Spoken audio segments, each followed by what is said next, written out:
dia a todos. Antes de iniciar a fala, queria agradecer ao Felipe pelo convite, estar aqui apresentando os resultados da pesquisa. E também gostaria de agradecer ao Lucas, que sempre esteve presente conosco, facilitando o contato com vários dos empreendimentos que foram entrevistados, tirando uma série de dúvidas nossas com relação ao desenvolvimento do estudo. Vamos lá, então, começar. Aqui que avança? Não foi. Bom, o nosso estudo foi desenvolvido com base de uma pesquisa quantitativa por telefone. A gente entrevistou CEOs, presidentes, proprietários ou gerentes e diretores dos programas de turismo compartilhado dos empreendimentos. Nós conseguimos realizar 94 entrevistas em 17 estados de todo o Brasil. As entrevistas ocorreram entre 10 de abril e 16 de maio desse ano, mas até a última semana a gente estava retornando contato com vários dos entrevistados para validar ou checar uma informação, para a gente trazer aqui um dado com qualidade. A nossa amostra é uma amostra conhecida como não probabilística, ou seja, a gente não consegue calcular margem de erro, nível de confiança, como várias pesquisas que são feitas aí para medir intenção de voto, por exemplo. E é uma amostra do tipo bola de neve, ou seja, como a gente não tem um cadastro de empreendimentos que atuam nesse mercado no Brasil, a gente seleciona um grupo inicial, a gente faz contato com esses empreendimentos, entrevista, e ao final da entrevista a gente solicitava a indicação de outras empresas atuando no mercado. Em um dado momento, isso não ocorre mais, porque são sempre mencionadas empresas que já foram entrevistadas, então a gente optou por uma outra modalidade para expandir a quantidade de entrevistas realizadas, que a gente chama de prospecção. Então, a gente visitou sites de jornais, revistas, blogs especializados do mercado de turismo compartilhado, identificamos novos agentes atuando nesse mercado e fizemos contato com elas para realizar as entrevistas. Temos 94 casos completos, temos mais 7 questionários que a gente descartou, porque tinha uma quantidade grande de respostas que não estavam preenchidas, e a gente conseguiu obter uma boa quantidade. Um exemplo, a gente tinha uma estimativa inicial que atuavam mais ou menos 50 empresas, foco desse estudo. A nossa meta era conseguir fazer 70 entrevistas, e a gente conseguiu pelo menos passar disso. Em um dado momento do trabalho de campo, a gente queria pelo menos passar de 100 para ser um número representativo. Dessa vez a gente não conseguiu, mas a gente tem certeza que um próximo estudo a gente consegue passar dessa quantidade. Bom. Não está indo. É o verde, né? Foi. Bom, os empreendimentos foram inaugurados, tem 5 casos que foram inaugurados até 1970, e temos mais ou menos 2/3 do total de entrevistados que foram inaugurados entre 2000 em diante. Então, isso representa 63%, quase 2/3. Temos a localização desses empreendimentos em 17 unidades federativas, o que cobre as 5 regiões do país, sendo uma só na região norte, 31% na região sudeste, 27% no sul, 21% no nordeste, 20% no centro-oeste. Então, tem uma cobertura parecida entre as grandes regiões do país, o que é positivo. Uma pergunta do nosso questionário estava dedicada para identificar qual empreendimento foi responsável pelo desenvolvimento daquele empreendimento e qual era a empresa que era responsável pela gestão. Depois a gente fez uma comparação entre o nome dessas empresas, e a gente viu que das 94 entrevistadas, 43 eram desenvolvidas e gerenciadas pela mesma empresa, o que aponta que tem alguns grupos, algumas empresas que dominam várias atividades desse mercado, ou seja, tem uma expertise maior. A pergunta seguinte do nosso questionário era com relação a quem gerenciava o dia a dia do empreendimento. 68 casos da nossa amostra indicavam que era o próprio sócio ou proprietário, sendo que 2 desses casos era compartilhado com uma empresa externa. Uma outra pergunta do nosso questionário questionava com relação ao perfil do empreendimento. Se a gente tinha 6 opções, se ele era sol ou praia, urbano, parque aquático, águas termais, campo ao lago e parque de diversão. A gente imaginou que cada entrevistado ia alocar o seu empreendimento em apenas uma dessas características, mas não aconteceu. 27 entrevistados apontaram 2 ou mais. Teve um caso que selecionou 5 das opções. A gente optou por marcar o máximo de informações possíveis para conhecer melhor o mercado. E, por exemplo, sol e praia foi indicado por 33 casos, quase aí 1/3 da nossa amostra.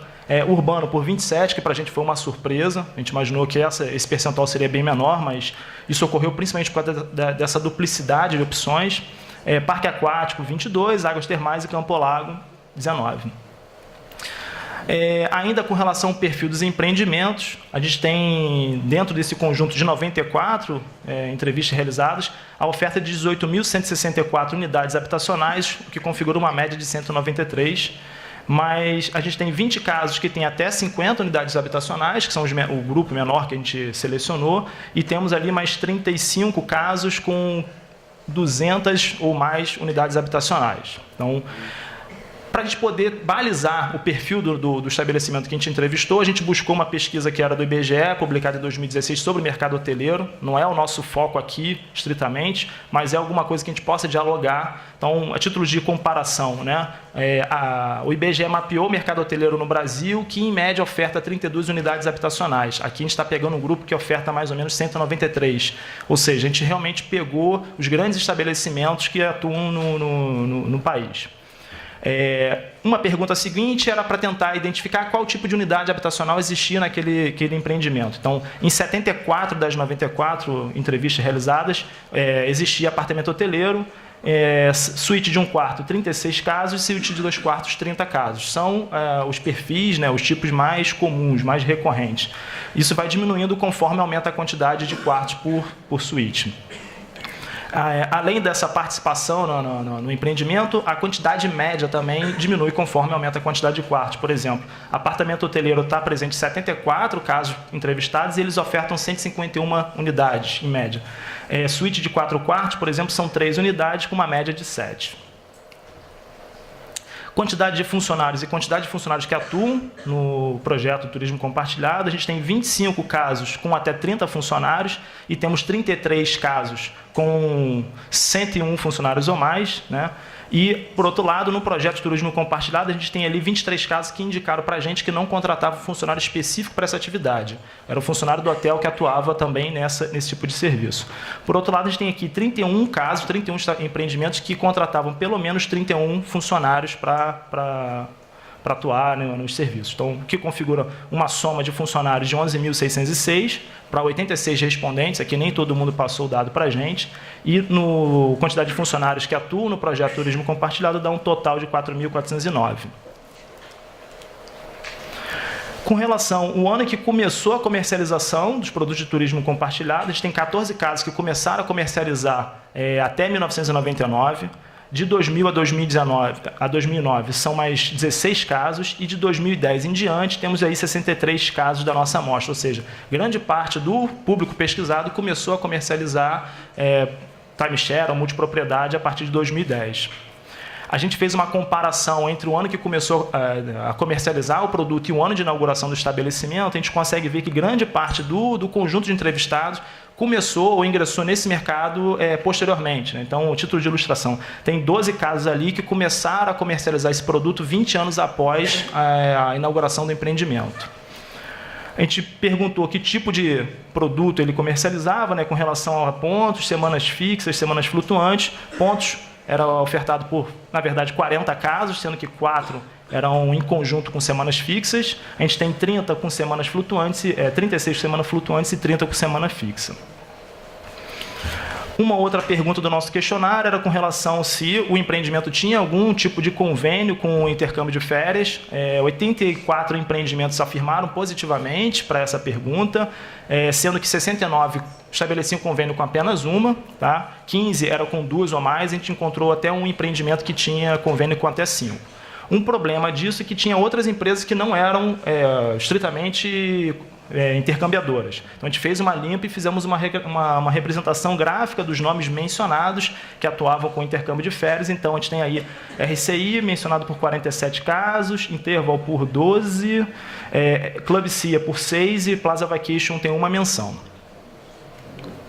Com relação à importância do turismo compartilhado, quantidade de clientes ativos no projeto dá um total de 195.626, que é uma média aí de 2.386 por empreendimento, e só 82 responderam essa pergunta, 82 empreendimentos, 12 não nos informaram a quantidade.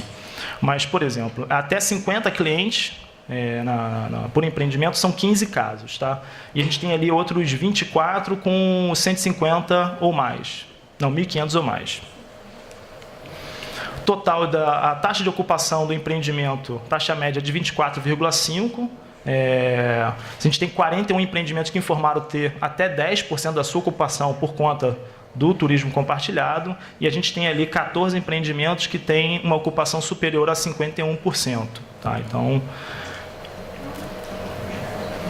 o percentual de contratos de turismo compartilhado, a gente preocupado com o cenário do ano passado, a gente perguntou quantos contratos, ou o percentual que foi cancelado, e no segundo momento a gente perguntou com relação à retenção dessa perda, mitigação dessa perda. Então a gente tem ali, por exemplo, 13 empreendimentos que informaram que não tiveram nenhum contrato cancelado, que para a gente foi uma surpresa no último ano.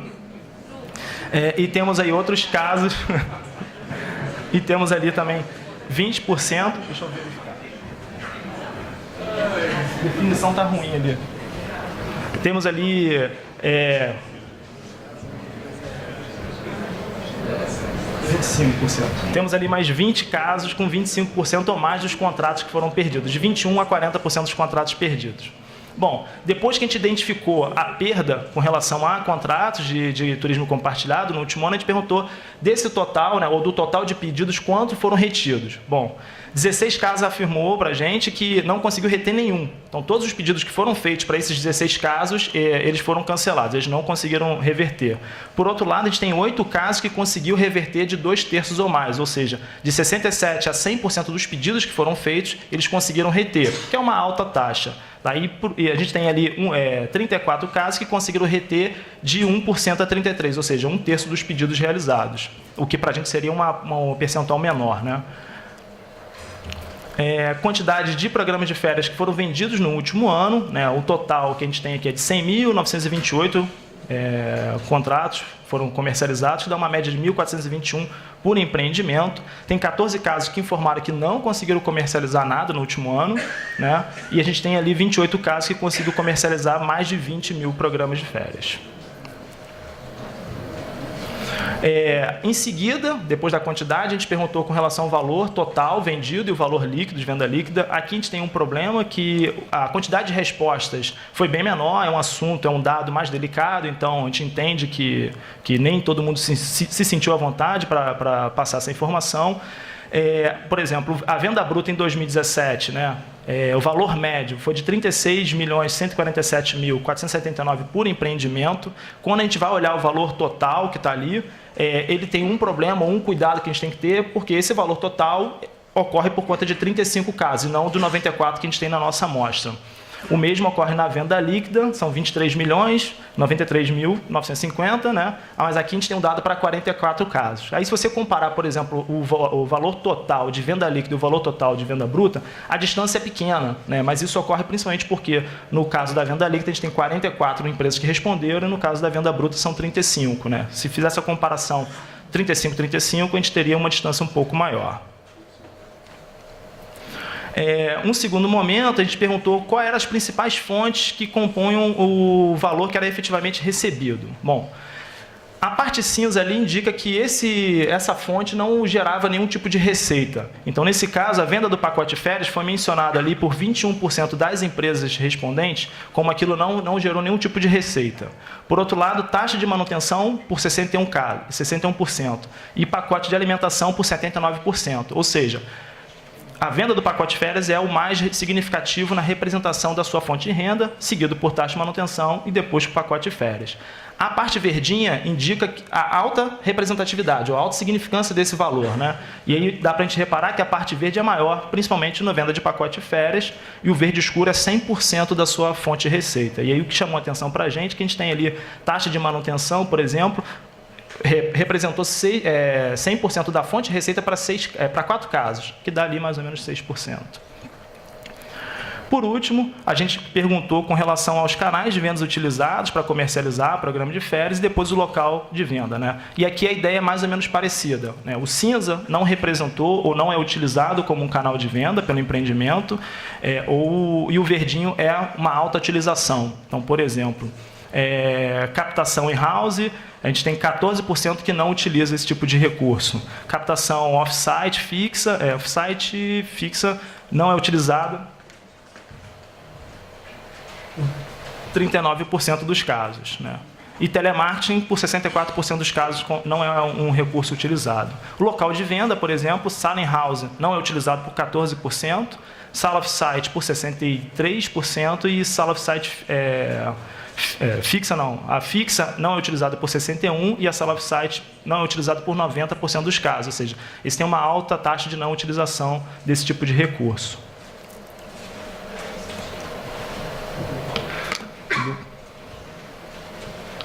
Vou chamar o Lucas aqui para